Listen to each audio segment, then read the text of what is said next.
Hello and welcome, Internet friends. This is Christian, CEO and founder of Peregrina Solutions, LLC.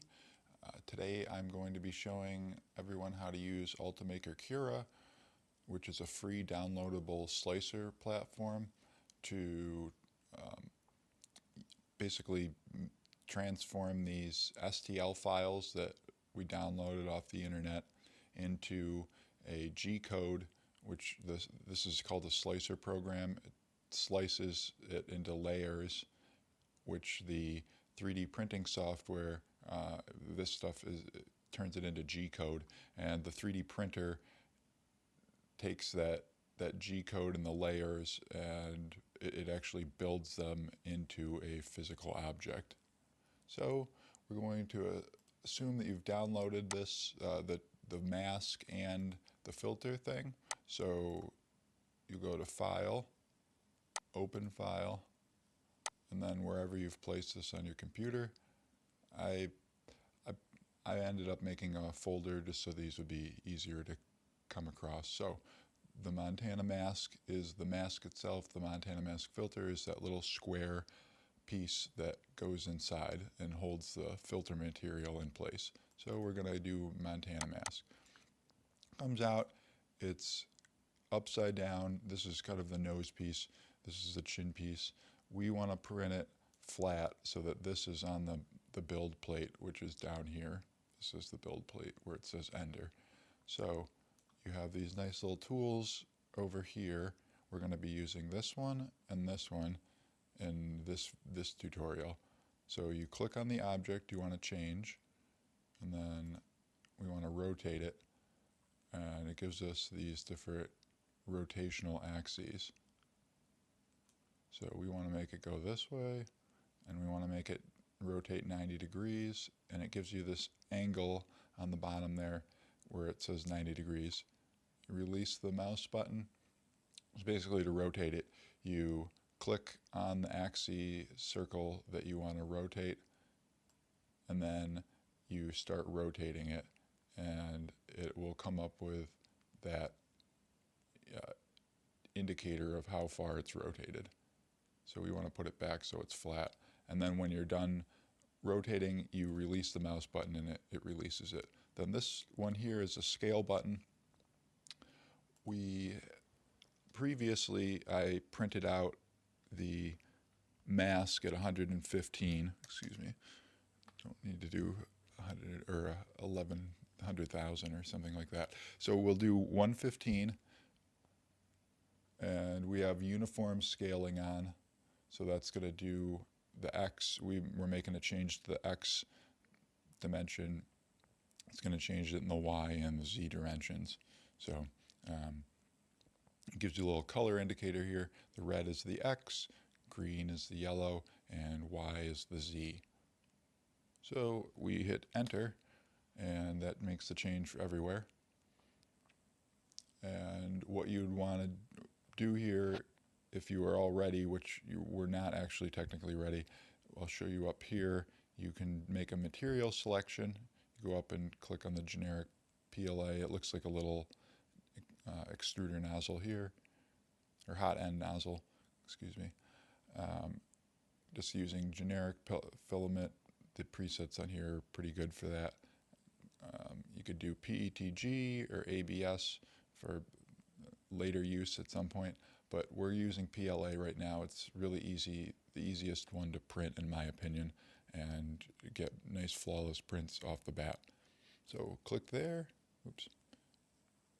Don't want to change anything. So it's going to there. I don't know why this is popping up. Anyways, you also have the option of changing your nozzle size. If you go to a larger nozzle, you can print faster, and if you go over to a smaller nozzle size, you print slower, but you get finer detail. These larger ones, imagine you're squeezing out toothpaste with a fine nozzle tip versus just squeezing it out of the tube, and you just have like a larger squeezed, like a larger line that's getting squeezed out onto the build plate. and layer by layer, and you can see the differences in those layers. So a general rule of thumb is that your nozzle diameter, your layer height can only be half of the nozzle diameter. That's the highest layer height you're going to want to do. So we have a 0.4 millimeter nozzle, so our layer height, which we'll see next over in this tab, it can only be 0.2 millimeters high as the highest layer height before you start running into issues. And this is exactly what it describes, a shell. It's the shell of the material. You can change these parameters here. That could be for a later video. We're just trying to get this thing rocking and rolling and on people's faces so they can protect themselves. And the designers were nice enough to basically make this pretty straightforward, just a really easy print where you just come home, download it, go into your office or whatever, download it, and you can start printing it on most default settings of an average 3D printer. So 20% infill is good enough for now. If you're, for certain things, you can really like change this all the way up to 100% if you wanted, but you can firm things up by doing maybe 35% infill, for example. If you wanted to do even more, you could. For this material temperature here, you can do the printing temperature. This is the extruder, excuse me, I always say that, the hot end temperature. That I like to set it at 210 degrees Celsius for PLA.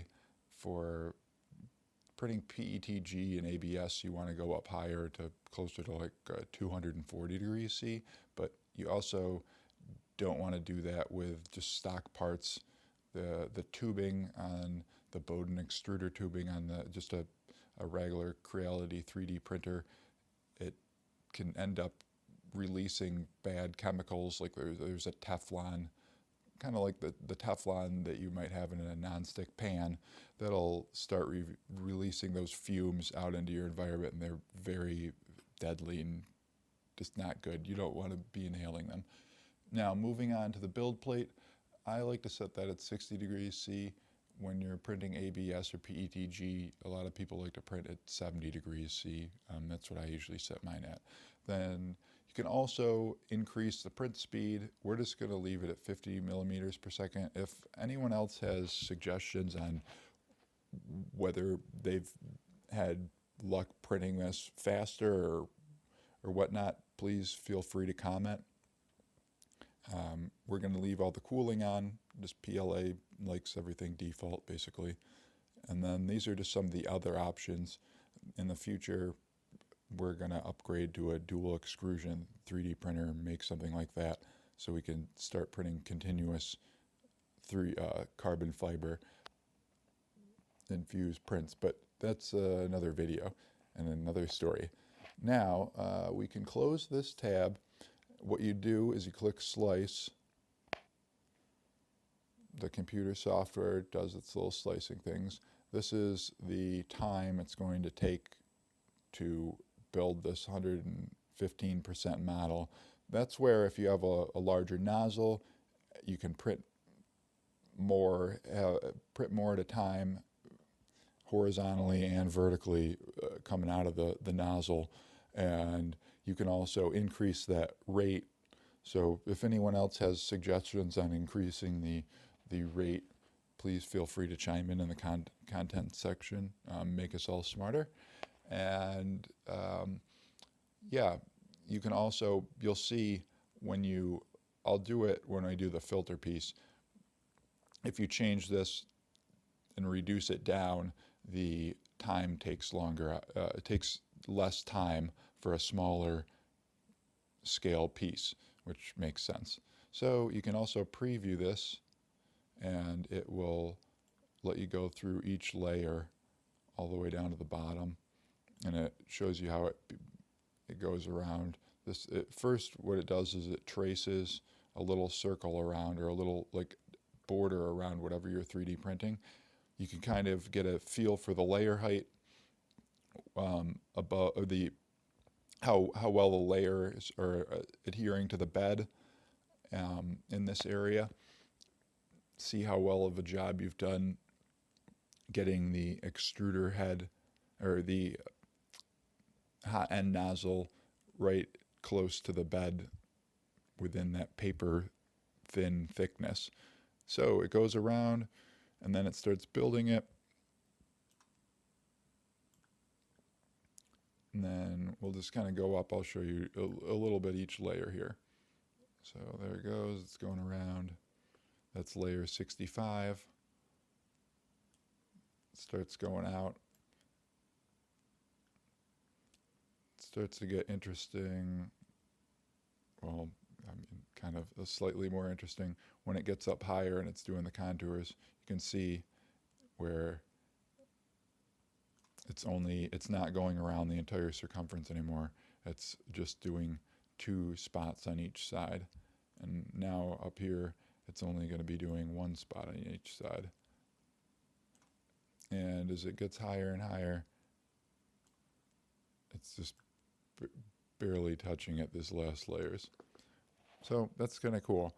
Now you can just go ahead, you save it to your removable drive, and then that'll pop up with a safe to eject thing here. You click eject, and then you can transport that over to the 3D printer, and like we have in the other video, the most recent one, and you can start from there and actually begin printing once you have your bed completely leveled and the layer height is all completely uniform across the entire bed. So I've already printed this out. We're going to move on next to the filter section, and it's easiest if you just do select new project. Yes, we want to get rid of this one. And so I have it. You can also go, this is over in the recent areas. This is the mask and the filters. This is a new model we're coming out with. And then, so we're going to go to just open a file, though we're pretending like we're doing this for the first time. So we go to where we have these things located. We see the Montana mask filter. Click on that and it pops up. You can zoom in by using your mouse wheel to back up or go forwards. And then if you right click with your mouse, you can use it to orbit around while you're holding down the right click button. And then the left mouse button selects stuff. So we want to print this at the 115 degree or 115% enlarge. Oops. Go back here, 115. And then since we had uniform scaling on, it does that for the Y and Z axes. And then, so we want to rotate this so it's laying flat again. We'll rotate around to make it a little easier. So we left click on the red axes of rotation, go around until it's at 90 degrees. We're still holding the left mouse button in, and now we release it and it drops down to the build plate. And we are ready to go, but we can just double check we're with PLA 0.4 millimeters here. And we want to make sure that we're printing. See, when you do the new project, sometimes it defaults back, and you want to make sure that's at 110 or 210, excuse me, and then that this is at 60 degrees C. Here's where we could adjust that print speed if we wanted. We'd want to make sure that the infill density is at the correct one of those if we're changing that around. Any of these other settings too. Here's where the layer height, if we were using a larger nozzle to increase our print speed, which is something that might recommend people do if I get the okay from hospitals that they'd actually really like to use this stuff, which I anticipate them wanting to do. That will really increase the print speed. I'll put a link in the description to the best ways to increase print speed as well. So we are closing this down, and we're going to go ahead and click slice. I'm going to preview this one just because it's a good idea. Sometimes if you're doing custom prints, they won't and you're adding multiple pieces at once, sometimes if you mess up when you're creating the STL file in your CAD software, they won't all be at the same height, and you can have one printing on the bed, and then something else will be printing up in the middle of the air, and that makes a spaghetti plastic mess again, which no one wants. So we're gonna kind of preview that, go down to the bottom. That shows where it starts. Back up here, it shows that border. It makes the border before it starts doing the base. And then this one here really just kind of progresses up. You can kind of see these outer nubs here when they form. And those provide friction against the mask itself and the filter media to hold it in place. It's a really nice design what the original creators did here. So we now can go ahead, save it to the removable drive. It saves it here as this Montana mask filter G code. What I recommend you doing after this, if you plan on printing multiple ones of these, is you immediately go in, you rename your thing to Montana mask filter 115% or 100% or 85%, whatever you choose to do. You want to hit eject before the window goes away, but we'll just go over here and we'll eject this thing. And all right, so we've ejected that. Now we just bring it over to our 3D printer and proceed accordingly. It's going to be great. All right, so that concludes the Ultimaker Cura tutorial. Please remember to hit subscribe and thumbs up if you like this. It helps show this video to other people, more people on YouTube. It just lets YouTube's algorithm know to go ahead and show it to a lot more people. So if you like that and would like to help out with the cause, please go ahead and do that. And also, please feel free to send this to as many people as you like and can think of. Hopefully this goes viral and a lot of people get involved in the movement and can start making this PPE for our nurses, doctors, and healthcare workers who really need it. It's important for all of us to step up to the bat, step up to the plate, and help them out.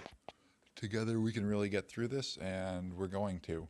Thank you for tuning in, and stay tuned for more videos. We will be keeping everybody updated on this. I hope to be getting some feedback from the hospital administrators soon. Thank you, and have a great day. Take care and stay safe. And remember to social distance and wash your hands.